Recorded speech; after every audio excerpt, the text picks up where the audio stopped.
They vanished without a trace. Days turned into weeks, weeks into years. And then, just like that, they came back. No memory, no explanation, just silence and confusion. These are the stories of 3 people who disappeared and returned with missing time. If you're drawn to the unexplained, the eerie, and the emotionally raw, subscribe now, because this is not just mystery, it's reality. The story begins in the fall of 1986, in Kitchener, Ontario.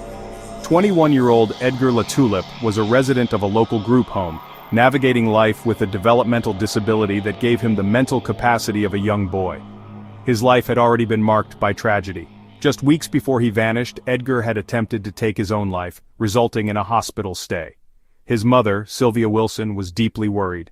She knew her son was in a fragile, vulnerable state, a fact that would soon cast a long, dark shadow over their lives. On September 2nd, Edgar packed a single bag, walked out of the facility, and simply disappeared. The last confirmed sighting of Edgar was at the Kitchener bus terminal. He had purchased a one-way ticket to Niagara Falls. For his family and the police, this destination was a terrifying red flag. Given his recent suicide attempt, they feared he was heading to the falls for the most tragic of reasons. An investigation was launched immediately. Police scoured the area around the falls, speaking to local shelters and hospitals, but found no trace of the young man. With no witnesses and no leads, the trail went cold almost as soon as it began. Edgar Latulip's case file was placed among thousands of others, a silent testament to a life interrupted. For nearly 30 years that silence was absolute. His mother Sylvia endured the unique agony of ambiguous loss. She never gave up hope, keeping his room untouched for years, a shrine to a memory. But as decades passed with no word, the family was forced to confront the grim likelihood that Edgar had either met with foul play or succeeded in taking his own life. He was eventually declared legally dead, a bureaucratic finality that did nothing to heal the wound of not knowing. The world moved on, but for his family, time remained frozen on that September day in 1986. Then, in January 2016, the impossible happened. A man living a quiet, solitary life in St. Catharines, a city just a few miles from Niagara Falls, began to experience strange flashes of memory. For years he had lived under a different name with no recollection of his past. But now, a name he didn't recognize kept bubbling up from his subconscious: Edgar Latulip. Confused and distressed, he confided in his social worker Kim Onlay. He told her, "I think that's my name." Intrigued, the social worker performed a simple internet search. Instantly she found a 30-year-old missing persons page from the Waterloo Regional Police. The photo showed a younger version of the man before her. The details matched perfectly. The police were notified, and though initially skeptical, they arranged for a DNA test. For his mother, Sylvia, the news was a disorienting shock. After decades of grieving, she was suddenly faced with a sliver of unbelievable hope. The results came back. It was a perfect match. Edgar Latulip, presumed dead for 3 decades, was alive. Doctors pieced together a likely theory. Shortly after arriving in the Niagara region in 1986, Edgar must have suffered a significant head injury. The trauma was severe enough to trigger a profound and lasting state of dissociative amnesia, wiping his memory clean. He forgot his name, his family, his entire identity. In order to survive, his brain created a new, simpler persona. He hadn't run away from his life. His life had been violently erased from his mind. The reunion was both a miracle and a tragedy. Sylvia finally met her son, but the 21-year-old she lost was now a 51-year-old man who had no memory of her. He had lived for 30 years just 80 miles from home, a ghost hiding in plain sight. While his identity was restored, the 30 years he lost remain a complete mystery. How did he get injured? Was it an accident or an attack?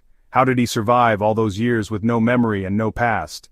Edgar's story is a stunning testament to human resilience, but it leaves us with a haunting, unanswerable question: what happened in those missing years? In the late summer of 2008, Hannah Upp was a beloved Spanish teacher at Thurgood Marshall Academy in Harlem, New York.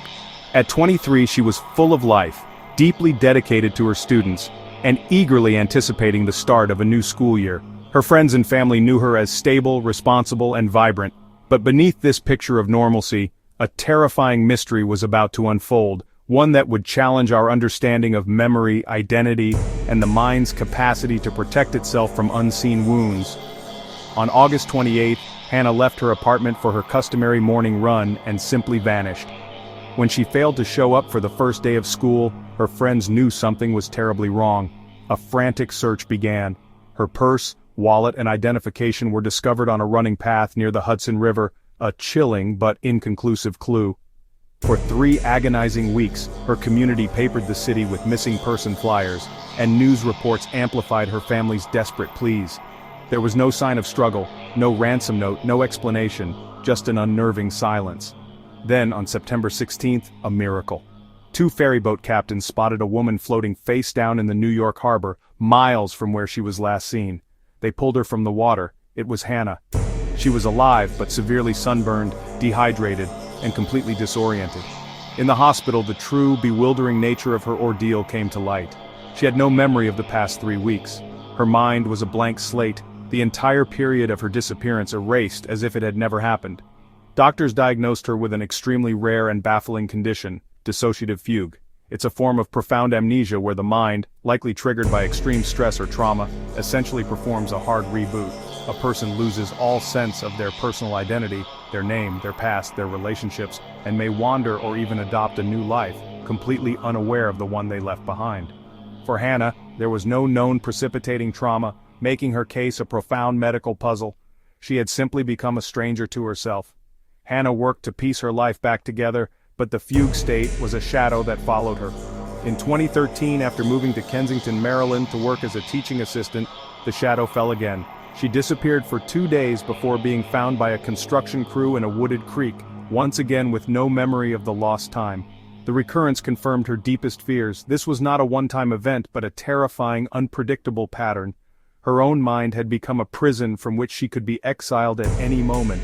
Seeking a fresh start, Hannah moved to St. Thomas in the U.S. Virgin Islands in 2017, but her new beginning was violently interrupted by Hurricane Irma, which devastated the island. In the chaotic aftermath on September 14th, Hannah Upp disappeared for a third and final time. Her car was found at a local beach, her sandals, keys, and phone still inside. A massive search was launched by friends and family, but the post-hurricane conditions made their efforts nearly impossible. To this day, Hannah Upp has not been found. Did she enter another fugue state and tragically succumb to the elements in the storm-ravaged landscape? Or did someone take advantage of the chaos? Her case remains a haunting open wound, a profound meditation on the fragility of the self. It forces us to ask a chilling question: if your memories are gone, are you still you? Hannah's story is a testament to the mind's terrifying power to erase, to escape, and to leave behind a mystery that may never be solved. Each of these stories shares one haunting thread. The moment they returned, they weren't the same, and sometimes not even they knew why. What do you think happened to Hannah Upp? Dissociative fugue, or something deeper? Drop your theory in the comments. We're reading every one. We're just minutes away from the most chilling case on this list. The night of August 8, 2013, began with a simple domestic argument. Brandon Lawson, a 26-year-old father of 4, left his home in San Angelo, Texas, after a disagreement with his common-law wife LaDessa. He was heading to his father's house in Crowley, a 3-hour drive north. He never arrived. Just before midnight, his journey took a terrifying and inexplicable turn on a desolate stretch of U.S. Route 277. Brandon ran out of gas, a common enough problem. He called his brother Kyle, who agreed to bring him a gas can, but while he waited, something happened. Something that pushed him from a state of simple frustration into one of pure terror. At 12:30 a.m., Brandon made a frantic, disjointed 911 call. The audio is a chilling record of his final known moments. He told the dispatcher, "Yes, I'm in the middle of a field." He claimed he needed the cops and that he'd been run off the road. His words were slurred and panicked, tumbling over one another. "There's one guy out here, going towards Abilene on both sides. My truck ran out of gas. I ran into him." The dispatcher, struggling to understand, asked if he needed an ambulance. Brandon's reply was cryptic and desperate. "No, I need the cops." He vanished moments later. When his brother Kyle arrived around 1:10 a.m., Brandon's Ford F-150 was there, parked awkwardly on the roadside, but Brandon was gone. A sheriff's deputy soon arrived, but he was responding to a call from a trucker about the abandoned vehicle being a hazard, completely unaware of Brandon's terrified 911 call.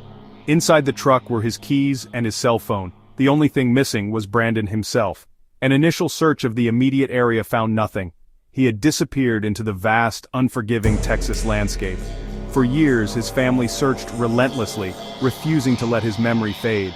They organized private searches, hired their own investigators, and built an online community of sleuths dedicated to deciphering the case. Theories swirled. Did Brandon, who had a history with drugs, stumble upon a deal gone wrong and get silenced? Or was he suffering from drug-induced paranoia, fleeing from threats that existed only in his mind? The 911 call was dissected endlessly.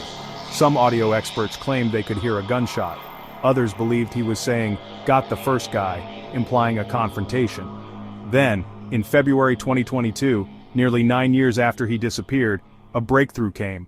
A search party, acting on a tip, discovered Brandon's clothing and cell phone deep in the brush, roughly 3 miles from his truck.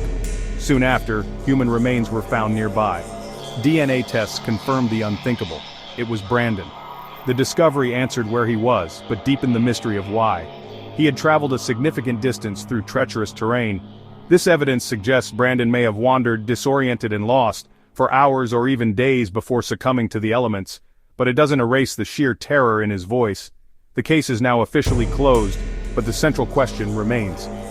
Was he running from a real person, or from his own demons? The audio from his 911 call still haunts investigators and his family, an eternal echo of the fear that consumed Brandon Lawson in the final moments of his life. What did he really see out there in the dark? 3 stories, 3 lives interrupted, and 3 mysteries that still echo. If you want more cases like these, where memory fades and the unexplained takes hold, subscribe and hit the bell. Next week we dive into a case where a man vanished in a national park and returned speaking a language he never learned. Until then, stay curious, stay cautious, and never walk alone.